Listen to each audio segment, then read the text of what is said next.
आंदोलकांवर परवा बदलापूरला हे अडीचशे वर्षाच्या भूमीवर शाळेत लैंगिक अत्याचार झाला।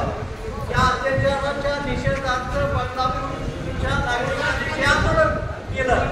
या आंदोलनाच्या वर अमानुष लाठीमार केला। त्या लाठीमाराचा निषेध करण्यासाठी आणि त्या लैंगिक अत्याचार झालेल्या भूमीला न्याय मिळवून देण्यासाठी राष्ट्रवादी काँग्रेस पक्ष आदरणीय सुप्रियाताई सुळे आदरणीय पवार साहेब यांच्या नेतृत्वाखाली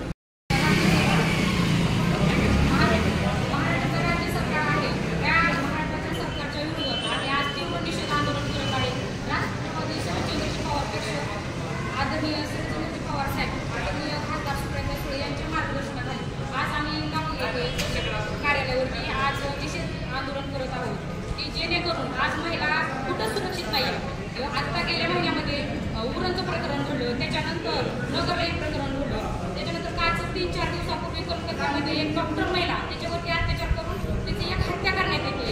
आणि त्याच्यानंतर लगेच आज ताजी बातमी आहे की 3 दिवसापूर्वी हे बदलापूरमध्ये ज्या एवढ्या छोट्या लहान मुलींवरती जर लैंगिक अत्याचार होत असेल, शाळा ही एक ज्ञानगंगेचे एक माहेर आपण समजलं, तिथं जर मुली सुरक्षित नसतील, तुम्ही आता एवढं डोनेशन घेता पण ती डोनेशन घेऊन ती शाळा तर त्या मुलींना सुरक्षितता देते का? तर हे आज मुली पण सुरक्षित नाही आणि महिला पण सुरक्षित नाही। हे ऐकत असताना परत आणखी काल एक बातमी आपल्या नागपूरची बातमी एक समजली की तिथं पण एक मुंगीचं औषध देऊन तिथं पण त्याच्यावरती मुलीवरती अत्याचार केला। असं जर रोज जर घडत असेल हा महाराष्ट्र आमचा कुठं नेऊन ठेवलाय? हा माझा गृहमंत्र्याचा एक प्रश्न आहे। आज महाराष्ट्रामध्ये जर महिला सुरक्षित नसतील तर तुम्ही लाडकी योजना कशासाठी राबवता? 1500 रुपये नको आहेत आम्हाला, 1500 रुपयाने काहीच होणार नाहीये। जरी तुम्ही 1500 रुपये दिले तर हे आमच्या जीएसटीच्या माध्यमातून तुम्ही पैसे घेता आणि तेच आमच्या खात्यावरती जमा करता आणि जनतेची दिशाभूल करता। हा एक माझा सरकारला प्रश्न आहे।